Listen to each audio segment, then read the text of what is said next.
Hello friends, today we are going to discuss about the chapter Lost Spring. Some part of this particular chapter we have already done and remaining part of this chapter we are going to pursue today. It is his karma, his destiny. It is his karma. यह उसका क्या कर्मा है. ये किसके बारे में बात हो रही है?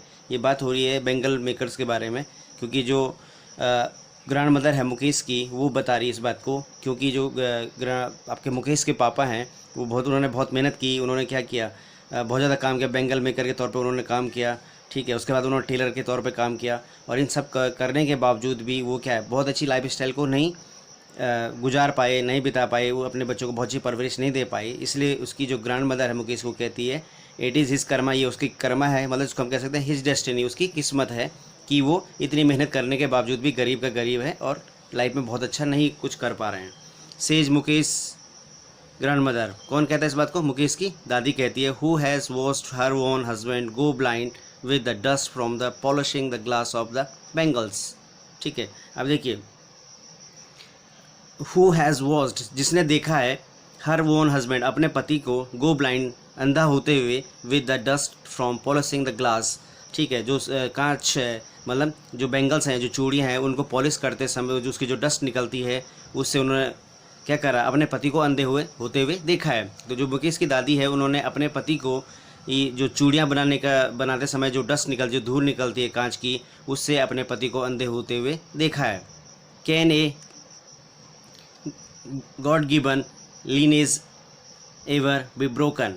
ठीक है, अब can a god given lineage ever be broken. ये जो लीनेज का मतलब होता है पेडिग्री. पेडिग्री मतलब वंश परंपरा. जो ये वंश परंपरा है, क्या वंश परंपरा है? वंश परंपरा ये है कि जो ये लोग हैं ये क्या कर रहे हैं, लगातार वो बना रहे हैं. क्या बना रहे हैं? बैंगल्स को बना रहे हैं, और वो उसी काम में ये लोग हमेशा लिप्त हैं, हमेशा उसी काम को कर रहे हैं. और इनकी जो नियति है, जो इनकी जो किस्मत है वो चेंज नहीं हो रही है, मतलब इनका जो लाइफ स्टाइल वो बदल नहीं रहा. तो वो कह रहे हैं क्या ये जो गॉड है, जो भगवान ने हमको ये क्या दी, वंश परंपरा दी कि हम हमेशा चूड़ियाँ ही बनाते रहेंगे, ये कभी टूटेगी भी, ये हम हमेशा चूड़ियाँ ही बनाते रह जाएंगे.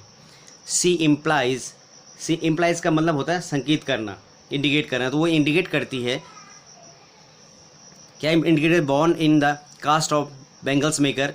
ठीक है, बॉर्न इन मतलब हमारा जो जन्म हुआ वो किस जाति में हुआ, बेंगल्स मेकर, चूड़ियाँ बनाने वालों की जो जात है, ठीक है, उस जाति में, मतलब उस परिवार में, उस फैमिली हमने जन्म लिया जहाँ हमेशा क्या बनते हैं, चूड़ियाँ बनती हैं. They have seen nothing but bangles. वे जो लोग हैं इन्होंने केवल कुछ नहीं देखा, केवल क्या देखे हैं, बेंगल्स देखी हैं, केवल चूड़ियाँ देखी हैं. In the house, in the yard, in every other house. इन्होंने क्या करा, इन द हाउस का मतलब क्या हुआ, घर में इन्होंने चूड़ियाँ देखी हैं. इन द यार्ड, इनका जो आंगन होता है, अहाता होता है, उसमें इन्होंने हमेशा चूड़ियाँ देखी हैं. इन एवरी अदर हाउस, और प्रत्येक दूसरे घर में इन्होंने क्या देखी हैं, चूड़ियाँ ही देखी हैं. एवरी अदर यार्ड, प्रत्येक दूसरे आंगन में, अहाते में इन्होंने चूड़ियाँ देखी हैं. Every street in Firozabad, Firozabad की प्रत्येक गलियों में इन्होंने क्या देखा है, चूड़ियाँ देखी हैं. स्पाइरल्स ऑफ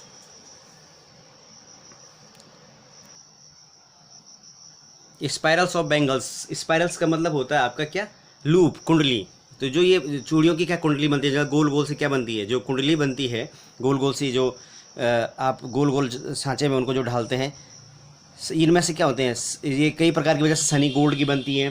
सनी गोल्ड का मतलब होता है चमकीली सुनहरी बनती है. पेडिग्रीन का मतलब क्या हुआ आपका, पेडिग्रीन का मतलब होगा आपका धान के हरे रंग की. ठीक है, और आपका रॉयल ब्लू हुआ, शाही नीली हो गई, पिंक हो गया, गुलाबी हो गया, पर्पल हो गया, बैंगनी.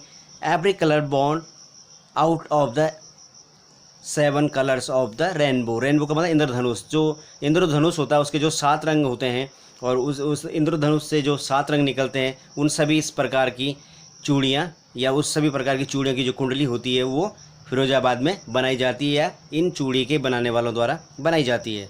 लाई इन माउंट्स इन अनकैम्प्ड यार्ड्स. लाई मतलब लेटना, गिरा होना, पड़ा होना. ठीक है, माउंट्स का मतलब होगा आपका क्या, टीले, जो टीले होते हैं. इन अनकैम्प्ड यार्ड, अनकैम्प्ड यार्ड का मतलब क्या हुआ, गंदे. यार्ड का मतलब आंगन. तो ये जो चूड़ियाँ होती हैं, ये जो चूड़ियाँ होती हैं क्या होती हैं, ये इनके टीले बने, मतलब टीले का मतलब ढेर बने रहते हैं. ठीक है, कैसे से, गंदे से आंगन में इनके क्या पड़े रहते हैं, ढेर पड़े. मतलब जब आप ये चूड़ियाँ बनाते हैं तो ये अपने जो उनके गंदे से आंगन होते हैं, उन आंगनों में ये क्या करते हैं, चूड़ियों के क्या बना के रखते हैं, ढेर बना के रखते हैं. Are piled on 4 wheeled hand carts. और पाइल्ड मतलब हीप, ढेर। पाइल्ड का मतलब क्या होता है? ढेर होता है। जो इनके जो ढेर लगे रहते हैं किनके? चूड़ियों के। ऑन 4 व्हील हैंड कार्ट्स, जो चौपाइया वाहन होते हैं, ठीक है, उन हाथ से चलाने वाले जो चौपाइया वाहन होते हैं उनमें क्या करते हैं? इनमें इन चूड़ियों के क्या लगे रहते हैं? ढेर लगे रहते हैं। और उनसे ये क्या करते हैं? इनको मार्केट में भेजते हैं बेचने के लिए। पुश्ड बाई यंग मैन, जिनको जो गाड़ियाँ होती हैं 4 पहिए की, उनको किसके द्वारा खींचा जाता है? जवान लोगों द्वारा, आदमियों द्वारा खींचा जाता है। Along the narrow lens of the senti town. Along the मतलब वो जो रोड है, कैसी रोड है? नैरो मतलब जो सड़क है वो कैसी है? बहुत संकरी है। उस संकरी रोड में, लेन मतलब सड़क, गली। सैंटी टाउन का मतलब होगा आपका स्मॉल टाउन से मतलब होता है। सैंटी का मतलब होता है स्मॉल। तो जो ये वो है आपके हाथ से चलाई जाने वाली गाड़ियां हैं, इनमें चूड़ियों के ढेर लगे रहते हैं। और उन चूड़ियों को ढेर को बहुत संकरी सड़कों से छोटे शहरों में ले जाया जाता है बेचने के लिए। एंड इन डार्क हटमेंट्स, और इन डार्क हटमेंट्स का मतलब होता है कोठरी, बैरक, जो कमरा होता है। ये जो अंधेरे से कमरे होते हैं। Next two lines of flames of flickering oil lamps, जिनमें क्या होते रहती हैं? फ्लेम्स का मतलब होती है जो लौ होती है, और फ्लिकरिंग का मतलब होता है चमचमाना, टिमटिमाना। तो इन जो कोठरियाँ होती हैं, छोटे छोटे कमरे होते हैं, इनमें जो बेंगल्स बनती हैं, उन कमरों में क्या होती है? आग की जो लौ होती है वो क्या करती है? आपकी टिमटिमाती रहती है, चमकती रहती है। Sit boys and girls with their fathers and mothers welding pieces of coloured glass into circle of bangles. और इन कमरों में जहाँ ये लौ जलती रहती है, आग जलती रहती है, ठीक है, उनमें क्या होता है? सिट बॉयज़, वहाँ पर बच्चे, लड़के बैठे रहते हैं और लड़कियाँ बैठी रहती हैं। विद दियर फादर्स और मदर्स, अपनी मम्मी और पापा के साथ बैठे रहते हैं। Welding pieces of glass, coloured glass, ठीक है, उन पर क्या करते हैं? ये वेल्ड का मतलब जोड़ते हैं, कलर्ड मतलब जो आपके रंगीन ग्लास, जो कांच होता है उसको जोड़ते हैं। इनटू सर्किल ऑफ बैंगल्स, किसकी गोलाई में जोड़ते हैं? चूड़े की गोलाई में जोड़ते हैं। तो ये जो बच्चे होते हैं ये अपने माँ बाप के साथ इन भट्टियों में बैठे रहते हैं, और वहाँ पर ही क्या करते हैं? इस जो कांच होता है इनको गोलाई में जोड़ करके किसका रूप दे देते हैं? चूड़ियों का रूप दे देते हैं। Their eyes are more adjusted to the dark than to the light outside. अब इनकी जो आंखें हैं वो कैसे एडजस्ट हो गई? इन्होंने सामंजस्य बैठा दिया किसके साथ में? अंधेरे के साथ में। Then to the light outside, बाहर की लाइट की अपेक्षा, बाहर के प्रकाश की अपेक्षा, मतलब ये लोग बाहर उजाले की अपेक्षा उस अंधेरे में ज़्यादा सहज महसूस करते हैं, क्योंकि इनकी आंखें इसके लिए क्या हो गई हैं? अभ्यस्त हो गई हैं। That is why they often end up, ठीक है, losing their eyesight before they become adults. इसका कारण क्या है? इसी के कारण क्या होता है कि their eyes are more adjusted in the dark of the light outside, that is why they often, मतलब often मैंने अक्सर, इसलिए अक्सर क्या होता है? end up losing their eyesight। इस eyesight का मतलब होता है नज़रें, मतलब जो नज़र होती है, जो देखने की क्षमता होती है, उसको खो देते हैं, लूज़ कर देते हैं। तो ये क्या कर देते हैं? इस कारण ये अपनी आंखों की देखने की क्षमता को खो देते हैं। बिफोर दे बिकम एडल्ट, इससे पहले कि वो क्या बुजुर्ग हों, बड़े हों, ठीक है। तो मतलब बुजुर्ग होने से पहले या बड़े होने से पहले ये क्या कर देते हैं? अपनी आंखों की रोशनी को खो देते हैं, क्योंकि ये लगातार उन अंधेरे कमरों में उस आपके कैसे होते हैं? टिमटिमाती हुई, चमकती हुई लाइट इसमें काम करते रहते हैं, इसलिए इनकी जो रोशनी होती है आंखों की वो समय से पहले चले जाती है। Savita a young girl in a drab pink dress. Savita एक लड़की का नाम है। ए यंग गर्ल इन ए जो ड्रैप पिंक ड्रेस, इसने कैसा ड्रेस पहना हुआ है? पिंक पहना है, लेकिन वो कैसा है? ड्रैप है। ड्रैप का मतलब क्या होता है? डल कलर, मतलब जो बहुत अच्छा नहीं लग रहा है, बहुत ज़्यादा सूदिंग नहीं है, बहुत ज़्यादा अच्छा नहीं है, गंदा कह सकते हैं, ठीक है, या जो अरुचिकर भी कह सकते हैं, जो दिखने में अच्छा नहीं लग रहा है, वो इस तरह का उसने गुलाबी ड्रेस पहना हुआ है। Sits alongside and elderly women, और वो किसके साथ में बैठी हुई है? एल्डरी वोमेन मतलब जो उस जगह की क्या है? सीनियर महिलाएं हैं, बुजुर्ग महिलाएं हैं, बड़ी महिलाएं उनके साथ में बैठी है।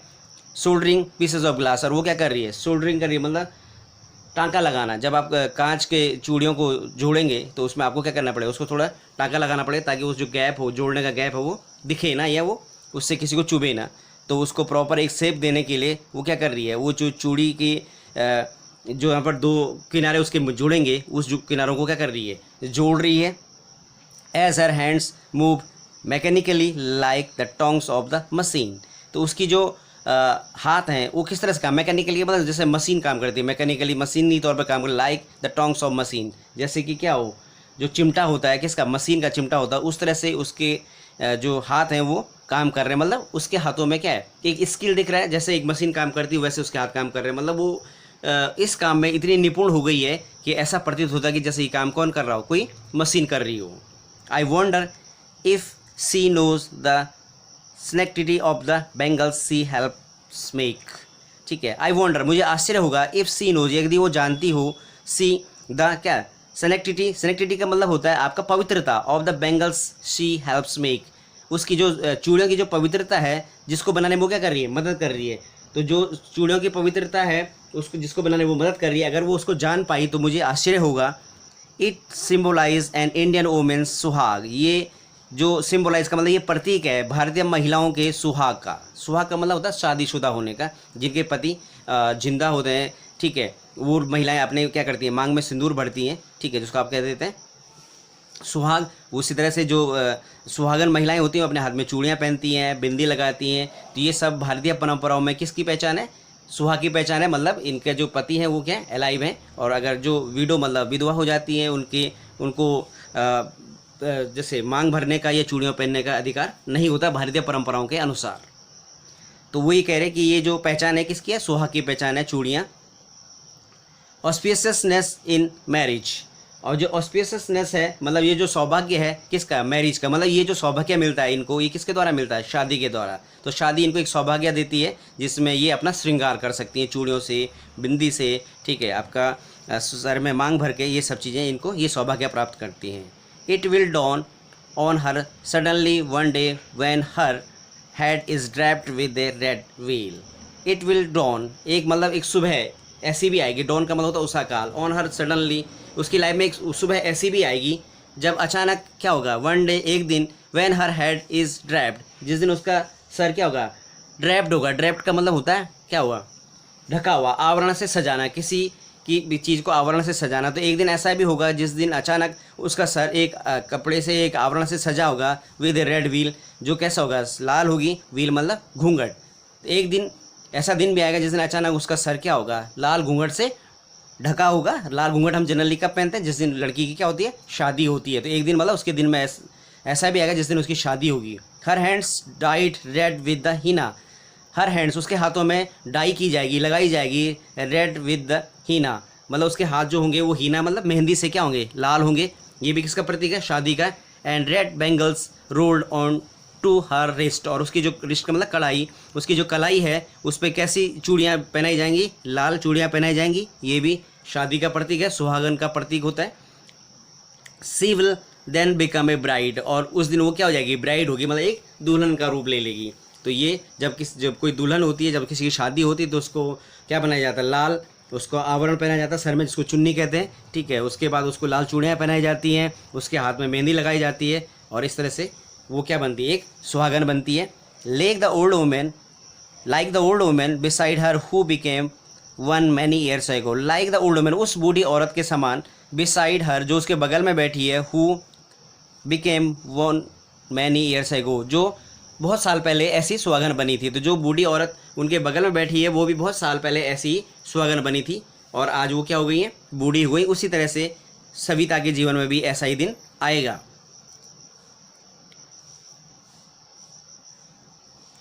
She still has bangles on her wrist, she still has bangles on her wrist, अभी उसके हाथ में क्या है, बैंगल्स हैं, चूड़ियाँ हैं, but no light in her eyes, लेकिन उसकी आंखों में कोई चमक नहीं है। उसके हाथों में क्या है, चूड़ियाँ, लेकिन उसकी आंखों में कोई चमक नहीं है। एक वक्त शेर भर खाना भी नहीं खाया, तो एक वक्त मतलब दिन भर में उसने एक टाइम का भी शेर भर, मतलब एक शेर होता है जो नापने की इकाई होती है, वैसे उसमें जैसे शेर होता है आपका, ठीक है, एक शेर, वैसे माणा, पाथा, इस तरह से सुना होगा आपने, पुराने ज़माने के ये सब मापन की इकाई होती है। वैसे ही मतलब एक शेर मतलब एक कटोरी है, थोड़ा सा उसने क्या नहीं खाया, एक समय का ढंग का खाना भी नहीं खाया। तो इसको एक सेंस में आप कह सकते हैं कि उसने एक समय का ढंग का खाना भी नहीं खाया जिससे उसने अपना पेट भर लिया हो। She says in a voice drained of Joy, she says मतलब वो इस बात को कैसे कहती है, वो ऐसे बोलती है इस बात को जैसे कि वो क्या हो, इन सब चीज़ों से, इन सब सुखों से क्या हो, वंचित हो। ड्रेन्ड का मतलब वंचित होना। ठीक है, तो वो इन सब चीज़ों से क्या है, वंचित है, इस खुशी से वंचित है कि वो एक समय का खाना है उसे ढंग से मिल जाए। She has not enjoyed even one full meal in her entire lifetime, she has not enjoyed, उसने इस आनंद कभी इस चीज़ का कभी आनंद प्राप्त नहीं किया, इवन वन फुल मील, एक समय का भरपूर भोजन, इन हर एंटायर लाइफ, पूरे जीवन में, तो पूरे जीवन में उसने एक समय का भरपूर खाना भी नहीं खाया। दैट वट सी हैज़ रीप्ड, इसका क्या है, उसे फल प्राप्त, रीप्ड का मतलब होता है फल प्राप्त करना। दैट्स वट सी हैज़ रीप्ड, तो क्या उसने ये जो फल प्राप्त किया है, जो फल मिल रहा है उसे, her husband N old man with the flowing beard says, ठीक है, ये जो उसको फल मिल रहा है ये क्यों मिल रहा है, मतलब उसने एक समय का भरपूर भोजन भी क्यों नहीं मिला, ये किस चीज़ का फल उसको मिल रहा है, तो उसका कारण बता रहे हैं आगे। हर हस्बैंड, उसका पति, an old man with a flowing beard, beard का मतलब होता है दाढ़ी, फ्लोइंग मतलब उड़ती हुई, मतलब उनकी जो दाढ़ी होगी, वो जो ओल्ड मैन है उनकी दाढ़ी क्या होगी, उड़ रही होगी, मतलब काफ़ी लंबी होगी। सेज कहते हैं I know nothing accept bangles, मैं केवल क्या जानता हूँ, एक्सेप्ट मतलब सिवाय, नो मैंने जाना, नथिंग मैंने कुछ नहीं, बैंगल्स मतलब चूड़ी, मतलब मैं चूड़ियों के अलावा कुछ नहीं जानता हूँ। All I have done is make a house for the family to live in, जो कुछ भी मैंने किया, ऑल आई हैव डन, जो कुछ भी मैंने किया, इज़ मेक ए हाउस, इस घर को बनाने के लिए, for the family to live, इस लिव इन, अपने परिवार को इस घर में रखने के लिए, तो जो कुछ भी मैंने मेहनत की, जो कुछ भी मैंने प्राप्त किया, उससे मैंने क्या बनाया, ये एक घर बनाया जिसमें मेरा परिवार रह सके। हियरिंग हिम, उसको सुनने के बाद,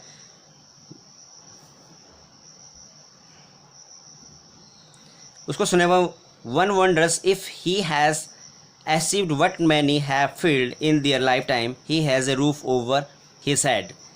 हियरिंग, उसको सुनने के बाद मुझे आश्चर्य हुआ, इफ़ ही हैज़ अचीव्ड, उसने प्राप्त किया, what many have field in their life time, जिसमें कि बहुत सारे लोग क्या हो जाते हैं, फेल हो जाते, असफल हो जाते हैं उनके पूरे जीवन काल में, उसने वो अचीव किया है जिसको पाने में बहुत सारे लोग क्या हो जाते हैं, अपने जीवन में असफल हो जाते हैं। वो क्या है, he has a roof over his head, उसके सर के ऊपर क्या एक छत है, उसने अपने लिए क्या बनाया, एक घर बनाया है। तो बहुत सारे लोग अपने लिए घर बनाने में क्या हो जाते हैं, असफल हो जाते हैं, लेकिन उसने अपने लिए एक घर बनाया है, ये उसकी उपलब्धि है। The cry of not having money to do anything except carry on the business of making bangles, the cry of not having money to do anything except carry on the business of making bangles, तो ये जो रोना है, ये इस बात का रोना है कि उनके पास कोई पैसा नहीं है, एक्सेप्ट मतलब सिवाय, carry on the business of making, उनके चूड़ियों को बनाने के जो व्यवसाय है उसके लिए जो पैसा चाहिए उतना ही पैसा उनके पास है, उसके अलावा उनके पास कोई पैसा नहीं है, इसी बात का उनका रोना है। क्योंकि जो भी पैसा कमाते हैं उससे वो उसके लिए रॉ मटेरियल खरीदते हैं, जरूरी जो सामग्री होती है वो खरीदते हैं, फिर उससे चूड़ियाँ बनाते हैं, उनसे बेचते हैं, तो इस तरह से वो इसी दिनचर्या में लगे रहते हैं और उसके अलावा वो कुछ ज़्यादा नहीं कमा पाते, और कमाया तो केवल क्या बना पाए हैं, एक घर बना पाए जिसके नीचे वो रह सकते हैं। Not even enough to eat rings in every home, ठीक है, not even enough to eat मतलब यहाँ तक कि वो क्या है, मतलब पर्याप्त खाना भी नहीं खा सकते। Rings in every home the young man echo the lament of their elders, ठीक है, तो यही जो बात है ये क्या हो रही है, प्रत्येक घर में क्या होती है, गूंज रही है, ये सबके सब क्या है, ये सबके घर में हो रहा है। द यंग मैन, जो जवान लोग हैं, इको मतलब गूंज है, the lament of their elders, उनको अपने खोने, लेमेंट मतलब अपने बड़ों को खोने का, एल्डर्स मतलब बड़े, अपने बड़ों के खोने के गम में डूबे हैं। तो मतलब क्या है, ये जो वहाँ के लोग हैं, वो जो पुरुष हैं वो क्या है, किस में डूबे हैं कि उनके घर के जो एल्डर्स हैं वो उन्होंने उनको खो दिया है उम्र से पहले ही, इसलिए वो उनमें उस गम में ही डूबे हुए हैं।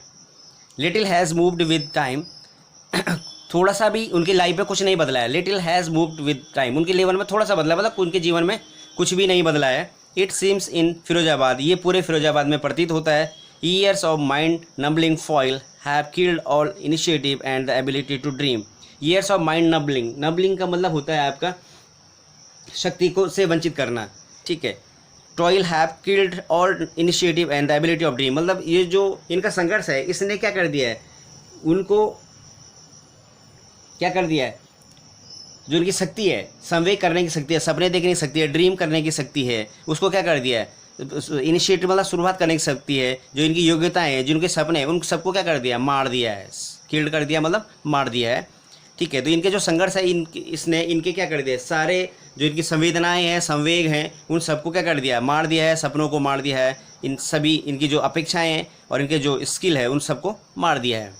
Y not organize yourself into a cooperative, तो तुम वो कह रहे वाई नॉट यू ऑर्गेनाइज, मतलब तुम अपने आप को ऑर्गेनाइज क्यों नहीं करते, संगठित क्यों नहीं करते, इनटू ए कोऑपरेटिव, कोऑपरेटिव मतलब एक सहकारिता है, एक सहकारी के रूप में तुम लोग अपने आप को क्या नहीं करते, कोऑपरेट क्यों नहीं करते, एक दूसरे के साथ ऑर्गेनाइज संगठित क्यों नहीं होते। आई ask a group of young man, मैंने उनके एक जो जवान लड़कों का ग्रुप था, जो समूह था, उनसे पूछा, who have fallen into their vicious circle of the middlemen who trapped their fathers and forefathers. I ask a group of young men who have fallen into the vicious circle. Vicious circle का मतलब होता है आपका एक समस्या दूसरी समस्या को जो जन्म देती है उसको बोलते हैं विसियस, ठीक है। तो जो विसियस है, ठीक है, इनटू विसियस सर्किल मतलब ये सर्किल मतलब घेरे, एक ऐसे घेरे में गिर गए जब एक समस्या होती है, उस समस्या दूसरी समस्या पैदा हो जाती है, उसी से तीसरी समस्या पैदा हो जाती है, इसलिए इनकी समस्याएं बढ़ती चली जाती है और वो समस्याएं कभी समाप्त होने का नाम नहीं ले पाती हैं, इसलिए ये उसी समस्याओं के सर्किल में, गोलाई में घूमते रह जाते हैं। और वो समस्या इनके लिए कौन पैदा करते हैं? Circle of middle man who trapped, ये जो मिडिल मैन मतलब जो बिचौलिए होते हैं, हु ट्रैप्ड जो इनको फंसाते हैं, दियर फादर्स इनके माँ बाप को इन्होंने फंसाया, एंड दियर फोर फादर और उनके जो दादा रहे होंगे, ठीक है, उनको फंसाया। किस चीज़ में फंसाया वो आगे बता रहे हैं। Even if we get organize, यदि हम क्या हो जाते हैं, संगठित हो जाते हैं, वी आर द वंस, हम वो सब हैं, who will be hold up the police, ठीक है। हु विल हॉल्ड अप मतलब जो क्या कर सकते हैं, जो पुलिस को बुला करके इनकी क्या कर सकते हैं, खिंचाई कर सकते हैं। किनकी खिंचाई कर सकते हैं? ये जो बिचौले हैं उनकी खिंचाई कर सकते हैं अगर हम क्या हो जाएं, संगठित हो जाएं। Beaten and dragged to jail for doing something illegal, beaten मतलब इनको पिटाई, इनकी पिटाई हो सकती है, एंड ड्रैग्ड इनको खींचा जा सकता है टू जेल में, ठीक है, कैद में, फॉर डूइंग समथिंग इलीगल कुछ अनैतिक, कुछ गैर संवैधानिक, असंवैधानिक करने के जुर्म में। तो ये जो बिचौले होते हैं इनको हम क्या कर सकते हैं, इनको हम पुलिस के हवाले कर सकते हैं, इनको पुलिस मार सकती है, इनको जेल के अंदर डाला जा सकता है कुछ आपके गैर कानूनी करने के जुर्म में। लेकिन ये कब होगा? जब हम क्या हो पाएंगे, संगठित हो पाएंगे, तभी ये चीज़ें संभव हैं। दे से हुए कहते हैं there is no leader among them, लेकिन वो कहते हैं समस्या ये है कि हमारे बीच में कोई नेता ही नहीं है, मतलब हमको लीड कौन करेगा, हमारे नेतृत्व कौन करेगा। No one who could help them see things differently, ऐसा कोई नहीं है जो हमको चीज़ों को थोड़ा अलग ढंग से बताए, ऐसा कोई नहीं है जो हमें क्या करे, ये बताए कि भाई तुम्हारे अधिकारी हैं, तुम ये भी कर सकते हो, वो भी कर सकते हो। हर कोई आता है और हमको ठगने की कोशिश करता है। Their fathers are as tired as they are, उनके माँ बाप भी उतने थक जाते हैं जितने हम थक जाते हैं। They talk endlessly in a spiral that moves from the poverty to apathy to greed and to injustice. They talk endlessly, वो लगातार इस बात को कहते हैं, इन ए स्पाइरल मतलब एक जो क्या बन रहा है, एक जो गोल गोल सी जी लाइफ घूम रही है उनकी, दैट मूव्स फ्रॉम पॉवर्टी, जो किसकी तरफ घूम रही है, दरिद्रता से किसकी तरफ घूम जाती है। उसके बाद उनकी लाइफ में क्या आता है, अपैथी मतलब इंटरेस्ट, लैक ऑफ इंटरेस्ट, जिसमें इच्छा, किसी काम करने की इच्छा नहीं होती है, टू ग्रीड लालच, एंड टू इनजस्टिस और क्या कहते हैं अन्याय। तो उनकी जीवन जो है वो क्या कर रहा है, लगातार इस बात पे घूम रहा है कि गोल गोल घूम रहा है कि वो क्या कर रहे हैं, उनके लाइफ में दरिद्रता है, उनके लाइफ में क्या है, जब दरिद्रता होती है तो क्या होता है, उनके मन में क्या आता है, उस काम को करने का क्या आता है, इंटरेस्ट कम हो जाता है, उस काम को करने की जो उनकी इच्छा शक्ति वो कम होती है, लालच पैदा होता है उनके अंदर में होता है, और उनके लाइफ में क्या है, अन्याय है। ये सब चीज़ों के इर्द गिर्द या गोल गोल उनकी लाइफ घूम रही है। लिसनिंग टू देम, उनको सुनने के बाद, आई सी टू डिस्ट्रिक्ट वर्ड्स, ठीक है, दो मैंने डिफरेंट तरह के भिन्न तरह के वर्ड्स देखे। वन ऑफ द फैमिली, एक परिवार में, caught in A web of poverty, web का मतलब होता है आपका क्या, जटिल प्रणाली, जो कठिन प्रणाली होती है दरिद्रता की, गरीबी की, वो उसमें उस प्रणाली में घिरी हुई है। Burden by the stigma of caste in which they are born, और उसमें जो क्या है, जो उनका जो घिरा हुआ जो जटिलता, वो जटिलताओं में क्या है, स्टिग्मा ऑफ कास्ट, उनके ऊपर एक जो बोझ है, बर्डन है, बोझ है किसका, स्टिग्मा ऑफ कास्ट। स्टिग्मा का मतलब होता है आपका कलंक, एक दाग है किसका, जाति का, कि वो क्या है, एक बेंगल बनाने वाली जाति से आते हैं। इन विच दे आर बॉर्न, जिसमें उन्होंने जन्म लिया है, बेंगल मेकर के फैमिली में। The other is vicious circle of the sowcars, दूसरा उनके ऊपर में किस चीज़ का दबाव है, किस चीज़ का प्रेशर है, जो सौकार्स होते हैं, ठीक है, उनका जो सर्किल है, जो कभी जो समस्याओं को पैदा कर रहे हैं एक के बाद एक, जैसे एक बार कर्ज लिया, फिर वो कर्ज चुकाने पर फिर दूसरा कर्ज ले लिया, तो लगातार उन पर दबाव बनाते रहते हैं, तो उसका भी क्या बनता है, उन पर एक सर्किल बनता है, गोल एक उनके पास दबाव बनता रहता है जो कभी समाप्त नहीं होता। द मिडिल मैन, जो बिचौलिए हैं उनका दबाव बनता है। द पुलिस मैन, जो पुलिस वाले हैं उनका दबाव बनता है। The keeper of law, keepers of law, जो कानून के रखवाले हैं उनका दबाव बनता है। द ब्यूरोक्रेट्स, जो आपके नौकरशाह हैं उनका दबाव बनता है। एंड द पॉलिटिशियन, और जो राजनेता है उनके दबाव बनता है। इतने सारी चीज़ों का प्रेशर उनके ऊपर है। Together they have impose the baggage on the child that he can not put down, ठीक है, और टुगेदर वे सबके सब दे हैव इम्पोज थोप देते हैं द बैगेज मतलब बोझ ऑन द चाइल्ड अपने बच्चों के ऊपर that he can not put down जिसको वो नीचे मतलब जिससे वो कभी उभर नहीं पाता है। तो वो अपने बच्चों के ऊपर इस तरह का क्या करते हैं, दबाव डालते हैं, इस तरह का प्रेशर डालते हैं या इस तरह की क्या चीज़ें डाल देते हैं, जिम्मेदारियाँ डाल देते हैं जिन जिम्मेदारियों से वो बच्चा कभी उभर नहीं पाता है।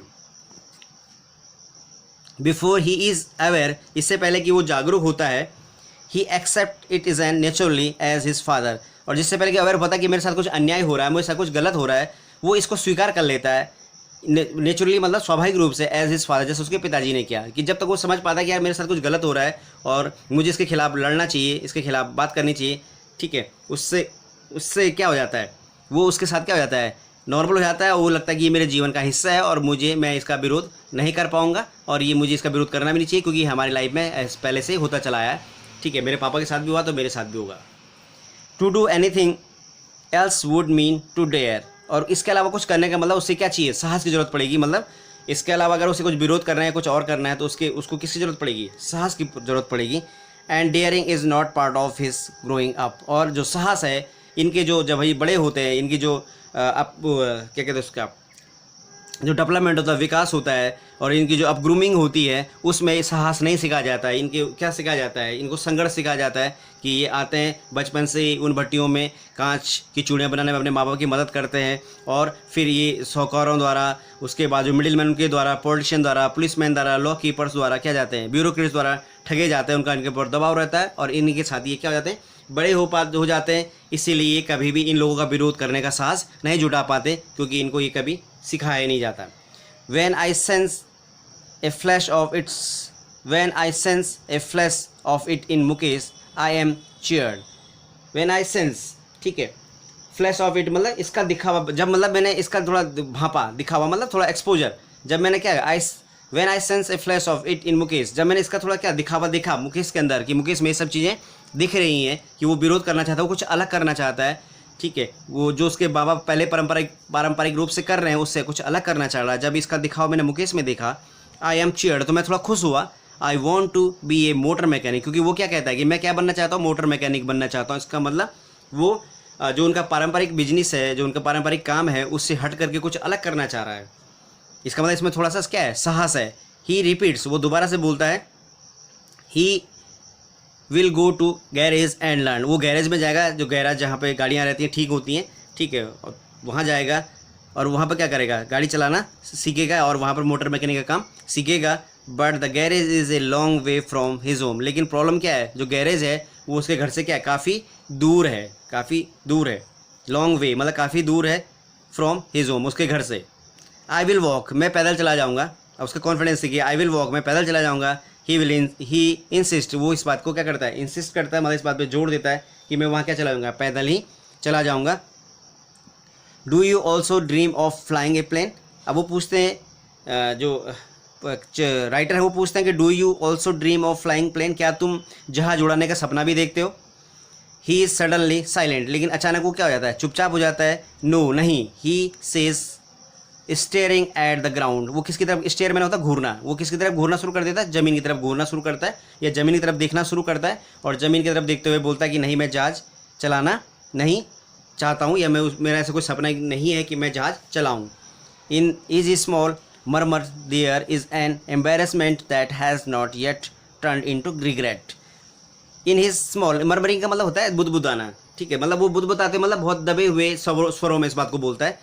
देयर इज़ एन एम्बेरसमेंट, लेकिन उसके अंदर कोई क्या नहीं है, एम्बेरसमेंट नहीं, कोई संकोच नहीं है, कोई शर्मा नहीं रहा हो इस बात के लिए, ठीक है। इस बात को क्या कहता है, थोड़ा शर्माते हुए बोलता है, ठीक है, उसकी आवाज़ थोड़ा दबी सी होती है, उस संकोच से कहता है that has not yet turn into regret, लेकिन वो किसी पछतावे में ट्रांसफ़र नहीं हुआ, बदला नहीं है। उसके अंदर संकोच तो है लेकिन उसको इसका पछतावा नहीं है कि मैं जहाज़ नहीं उड़ा सकता, दोनों में अंतर है। संकोच होना, संकोच इसलिए कि वो गरीब है, ठीक है, और उसको गरीब फैमिली से आता है इसलिए, और शायद उसने इस बारे में ज़्यादा सुना भी नहीं है, जानता भी नहीं है, इसलिए वो संकोच, क्योंकि जब हम किसी चीज़ के बारे में ज़्यादा जानते नहीं है तो हम उसके बारे में थोड़ा क्या हो जाते हैं, संकोचा जाते हैं, थोड़ा शर्माते हैं। शर्माने का मतलब थोड़ा कॉन्फिडेंस कम होता है, इसलिए ऐसा होता है। और इसलिए उसके अंदर एम्बेरसमेंट है लेकिन उसके अंदर रिग्रेट नहीं है, इसको ध्यान दीजिएगा। ठीक है, मतलब उसको थोड़ा शर्मा रहा है, संकुचित हो रहा है या संकुचा रहा है, लेकिन उसको इस बात का रिग्रेट, पछतावा नहीं है कि मैं क्या नहीं चला सकता, जहाज नहीं चला सकता है या मैं जहाज नहीं उड़ा सकता। He is content to dream of cars that he sees hurtling down. ठीक है, अब वो क्या कह रहा है, कंटेंट का मतलब होता है सेटिस्फाइड, वो इस बात से संतुष्ट है। He is content to dream, वो इस सपने को देखने में संतुष्ट है कि cars that he is hurling down the streets. ठीक है, हर्लिंग का मतलब होता है तेज़ रफ्तार से जो गाड़ियाँ चलती हैं, जो कार चलती हैं, डाउन ऑन द स्ट्रीट, जो गलियों में, ऑफिस टाउन, उसके शहर में। ठीक है, few aeroplanes fly over Firozabad, क्योंकि फिरोजाबाद के ऊपर से क्या होता है, कुछ ही जहाज उड़ते हैं। तो इस बात से खुश है कि फिरोजाबाद के ऊपर से क्या होता है, कुछ ही जहाज उड़ते हैं, लेकिन उसके जो घर के नीचे है, उसकी जो गलियां हैं, उनमें क्या होता है, बहुत सारे कार्स जो होती हैं वो दौड़ती हैं, बहुत तेज़ स्पीड में दौड़ती हैं। इसलिए वो इससे संतुष्ट है कि वो कार चलाना सीखेगा, मोटर मैकेनिक बनेगा। इसीलिए उसके दिमाग में क्या है, कोई संकोच तो है, दिमाग में संकोच तो है, लेकिन कोई पछतावा नहीं है कि वो जहाज नहीं उड़ा सकता। ये चैप्टर यहाँ पर समाप्त होता है। I think you will understand this. Thank you very much.